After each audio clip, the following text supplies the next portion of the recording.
Shalom, alunos, graça e paz. Nós vamos hoje tratar sobre eclesiologia. Aula 1 de eclesiologia, Escola Highland. Abra sua Bíblia no livro de Gênesis 12, antes da gente começar. A eclesiologia é o estudo da igreja em si. A palavra eclésia significa assembleia. Eclesiologia é o estudo da igreja. Nós vamos ver num panorama bíblico, desde o Antigo até o Novo Testamento, com ênfase no Novo, com o nascimento da igreja, de por onde a igreja passou. Como que nós viemos chegar até os tempos de hoje? Você sabe de onde que veio a Assembleia de Deus, a Quadrangular, de onde que veio a Church, a Igreja Católica, onde ela entra nisso tudo? Então, vai ser uma aula mais histórica, bíblica, mais histórica, com um panorama do tempo desde a morte de Cristo na cruz, desde quando a igreja nasce, desde Atos 2, quando o Espírito é derramado e a igreja nasce de fato de uma forma física, até os dias de hoje. A igreja é um plano eterno de Deus. A gente precisa entender que nós não estamos aqui por acaso. Essa reunião de santos não veio do nada. A Bíblia vai dizer que antes da fundação do mundo, Deus já tinha escrito todos os nossos dias. Tudo aquilo que nós passamos aqui, tudo aquilo que nós vivemos, já foi predestinado por Deus antes da fundação do mundo. Há um plano de salvação. E a igreja entra nesse plano de salvação. Nós temos um plano de salvação e um plano de reino. E a igreja faz parte disso. Eu, particularmente, creio que Cristo é o objeto de transformação e de salvação do homem. Mas a igreja é o instrumento e o veículo a qual o homem vai ser usado por Deus na terra. A gente precisa entender também que a igreja ela vai ser um cenário de plenitude até o final dos tempos. Cristo vem para, como é que eu posso dizer? Para poder selar aquilo que nós vivemos hoje de uma forma plena, de uma forma bela, de uma forma completa. Então, nessa aula nós vamos estudar a origem divina da igreja, a sua identidade bíblica, a plenitude dos tempos e o nascimento da igreja em Pentecostes. Então, pegue seu papel, pegue a sua caneta, anote tudo que você puder na tábua do seu coração, nas suas anotações, para nunca mais você vai esquecer desse tema, desse assunto. A definição de eclésia, como eu disse, é assembleia. O termo, ele é grego, só que o termo ele não é bíblico de fato. O próprio Cristo, quando ele usa esse termo assembleia, as portas da igreja prevalecerão sobre as portas do inferno, na verdade, não prevalecerão contra a igreja de Deus. Aquele termo ali é eclésia. O que significa eclésia? Eclésia significa assembleia. Assembleia dos santos, ajuntamento. Por romano, por grego, assembleia era onde se sentavam para discutir temas, se sentavam para discutir assuntos, aonde o povo se reunia para poder pleitear algo, para poder discutir algo. E justamente esse foi o termo que Cristo quis usar para poder definir o ajuntamento dos santos. A gente precisa entender. O termo igreja também, eclésia, ele vem de uma raiz que significa assim, chamados para fora, chamados para governo fora, chamados para governar fora, comunidades fora. Não é uma assembleia que vai ficar dentro de um prédio, mas aquilo que eu discuto aqui, eu levo para fora. O Pai Nosso vai dizer, Pai Nosso que estais no céu, santificado seja o vosso nome, venha a nós o vosso reino, seja feita a sua vontade, aqui na terra como ela já é feita no céu. Então eu discuto na Assembleia aquilo que o céu quer determinar e eu levo isso para fora. Ser igreja, há uma diferença de ser templo e ser igreja. Nós vamos aprender isso também. Hoje eu e você somos templo do Espírito Santo. A presença de Deus não habita mais na arca, já não precisa mais de tabernáculo. Já não há mais a necessidade de templos feitos por mãos humanas. O templo agora somos eu e você. Diga amém por isso. O templo agora, quem carrega a presença de Deus, somos nós. Só que a igreja é o ajuntamento de todos os santos. Há uma febre hoje de desigrejados. Isso não é bíblico, isso não é de Deus. Não dá para ser igreja sozinho. Não dá para eu ser igreja. A igreja tem que ser uma comunidade. Então a gente precisa entender. Então essa definição de igreja como assembleia, que ela fica no seu coração, que isso já muda o conceito de muita coisa. Igreja não é simplesmente um galpão que eu alugo, ou um prédio centenário feito por Aleijadinho, ou uma grande obra feita por Oscar Niemeyer, eu coloco aquilo ali como igreja, coloco aquilo como sagrado. Não. Não há necessidade disso. A primeira coisa que eu quero que você aprenda nessa aula, igreja não é templo físico.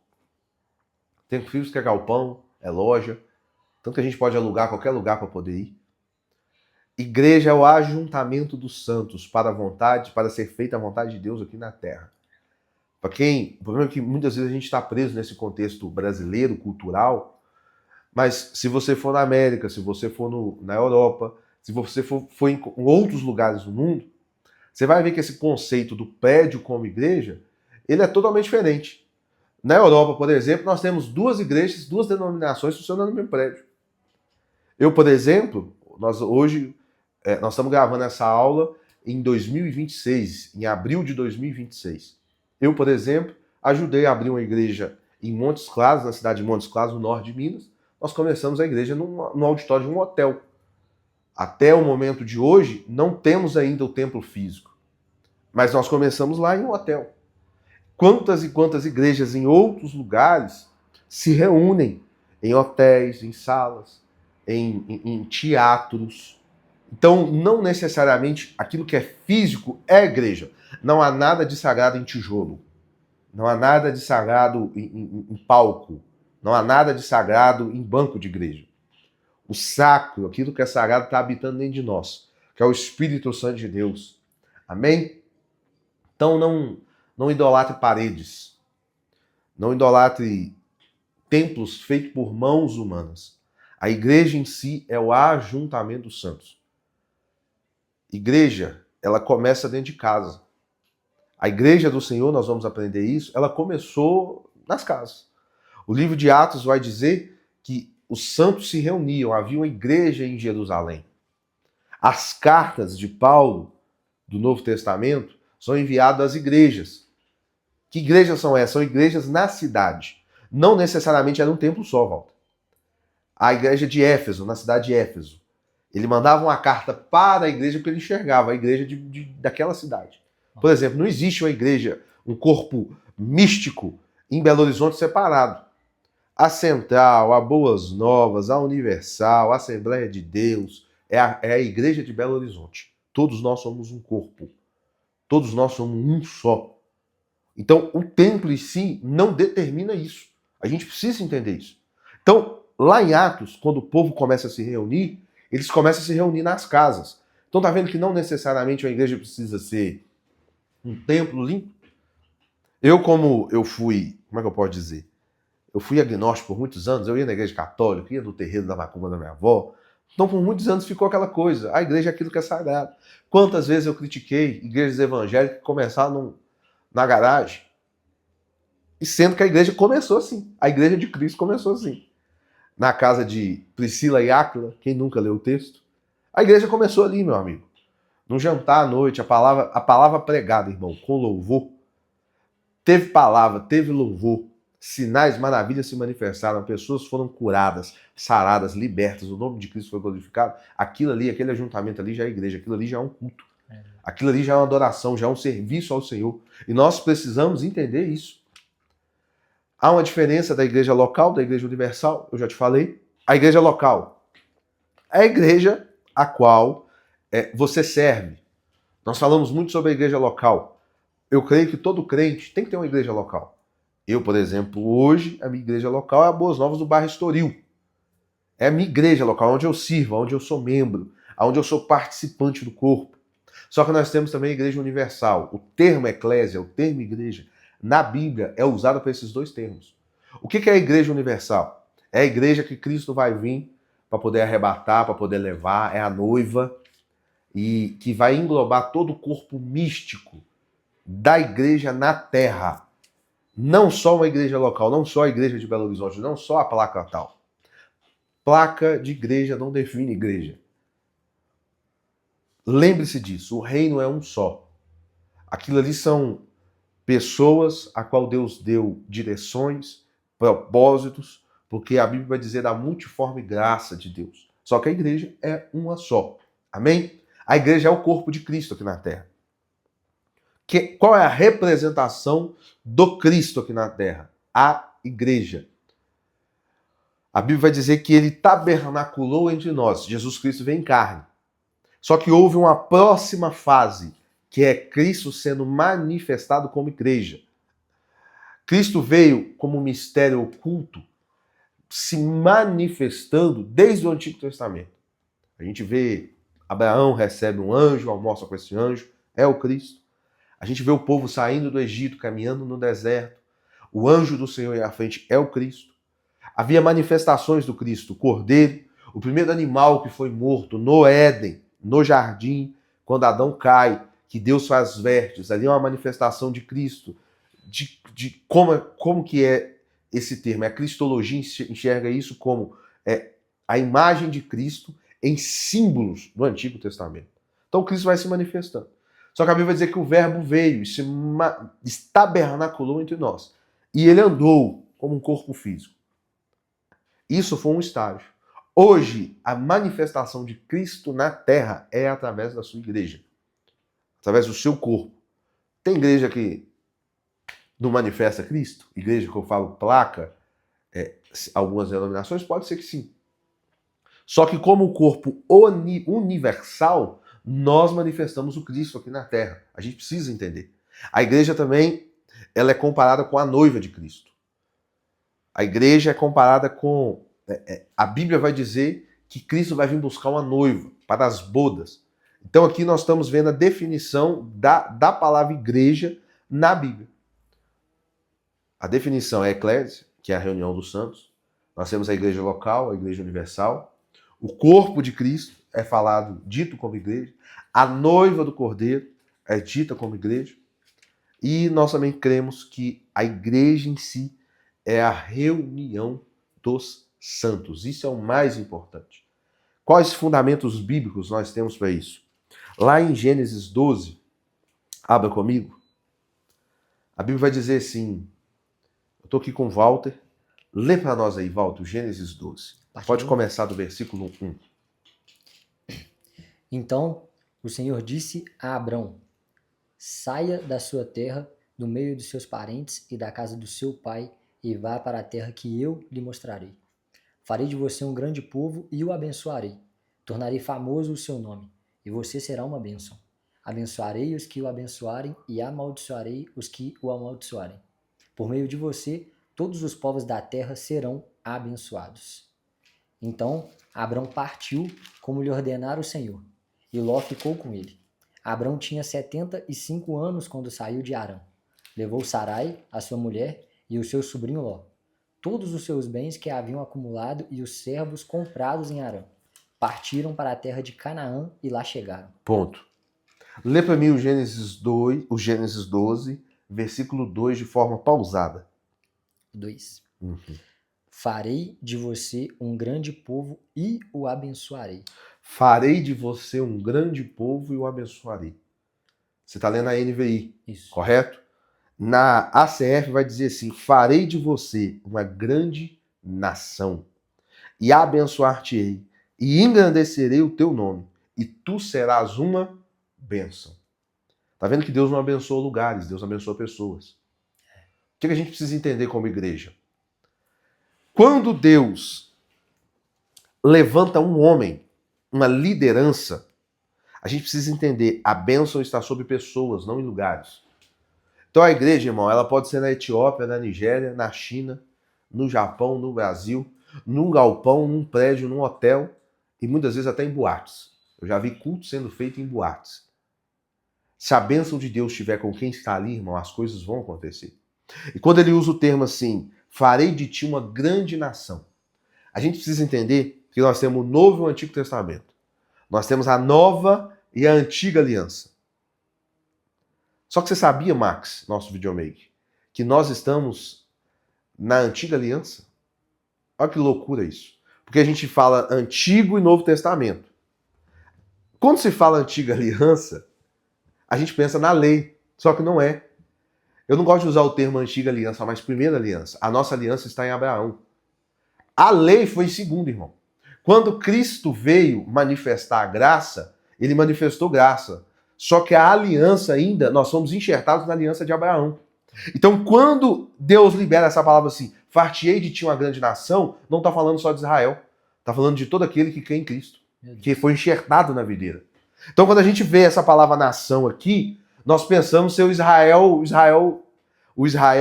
país. Só a gente precisa entender, irmão. Israel país tem 75 anos só. Israel, irmão, voltou da grande diáspora. Israel retornou para virar uma nação em 1945 para 46, irmão, pós-Segunda Guerra Mundial. Então essa nação aqui não é um povo falando de política, de geopolítica. Está falando de uma nação santa, de uma nação espiritual. Eu e você fazemos parte disso aqui. Aleluia. As promessas que estão sobre a mim e sobre a sua vida fazem parte disso aqui. Porque é engraçado, como que a gente vai falar de igreja, a gente vai falar de corpo eclesiástico, vou começar lá em Abraão. Você nunca se perguntou, não? Por que Deus, irmão, não pegou um índio moicano na América do Norte?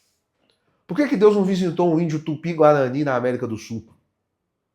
Por que Deus não visitou uma tribo africana? Por que Deus não visitou um mongol na região da China, com o olho puxado, um oriental? Por que Deus não visitou uma tribo nórdica, lá nos países nórdicos? O louro do olho azul? Não, ele visitou ele visitou um homem no deserto do Oriente Médio. Rogério, você crê que já existia seres humanos espalhados pela Terra? Eu creio. Eu creio que já tinha vida em outros lugares, irmão. O ser humano já tinha se espalhado. A gente viu de Adão até Abraão, foram muitas e muitas gerações. Teve muitos e muitos homens. Até porque, quando a gente lê as gerações na Bíblia, a gente precisa entender algo. Você sabia, Walter, que quando a gente vai ler as gerações no Gênesis, Max, e Abraão, que era filho de não sei quem, filho de não sei quem, a Bíblia não narra todas as gerações. A Bíblia só narra as gerações com que ela tinha aliança. Então eu não posso calcular aqui, historicamente, se eu for pegar a teologia e misturar com a história, eu não posso calcular os anos baseado naquilo que a Bíblia disse. Coloca uma coisa no seu coração. Tudo que a Bíblia diz é verdade, mas nem tudo Deus quis pôr na Bíblia. Tem dinossauro na Bíblia? Não tem, não quer dizer que o dinossauro não existiu.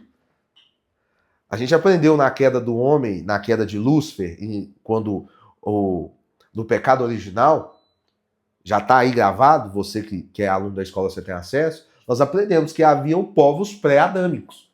Se são anjos, se são pessoas, se são seres criados, pessoas não são. Se são seres criados, a gente não sabe. Mas havia uma terra antes de Adão. Ponto. Então aqui também, quando vem todas essas gerações, por exemplo aqui, ó, Afarxaste gerou Selá, Selá gerou Éber. Éber nasceram 2 filhos, qual foi Peleg e Joctã. Joctã gerou Amoade, que gerou Uzal. E vai indo, até chegar em Abraão, até chegar em Noé. Aí Noé, depois vem mais um tanto de gente, vem Abraão. Não se cita todos, mas se cita aqueles que tinham aliança, ou aqueles que Deus queria citar. Pronto, acabou. A gente precisa entender isso. Só que a igreja nasce aqui.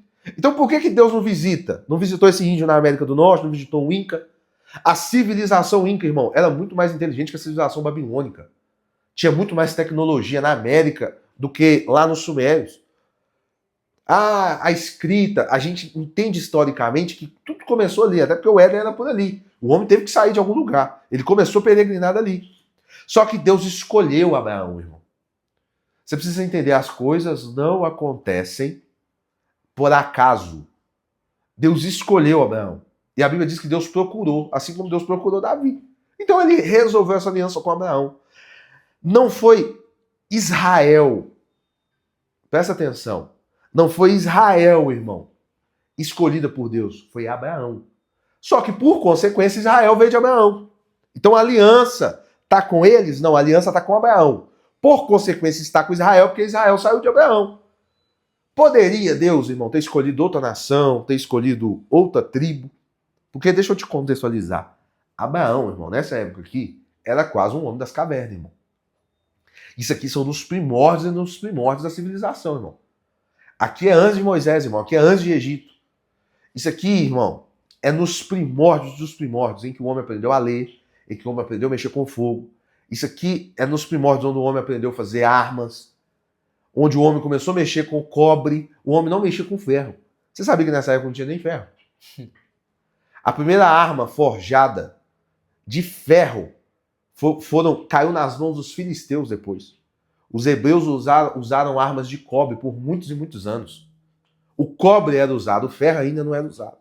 Depois, em Davi, irmão, que o povo vai descobrir que a Filistia forjava ferro, que aprendeu com o povo com o povo da Babilônia, com esses assírios, com esse povo antigo. Então, nessa época ainda era muito primórdio. Só que a igreja nasce aqui. O que faz nascer uma igreja? Quando Deus olha para o homem e abençoa o povo. Pronto, abençoou, você está abençoado, vai. Por que hoje existem tantas e tantas denominações? Porque é uma multiforme graça de Deus. Deus olha para o homem. Fala assim, não, esse homem está com a minha bênção.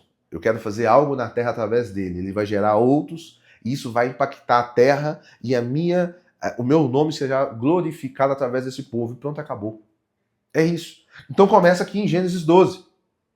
Com essa bênção recebida de Abraão, a qual é povo escolhido, geração eleita. Nós sabemos hoje que Israel, há uma aliança de Deus com Israel. E é o povo de Deus, sim. Por quê? Porque veio de Abraão e Abraão foi escolhido. Só que nós entramos, nós fomos enxertados. É tão forte que Deus é doido, irmão. Não tenta compreender Deus. Não dá para nós olharmos para Deus e achar racionalidade humana. Porque Deus transcende, irmão. Deus é Deus. Deus é espírito, irmão.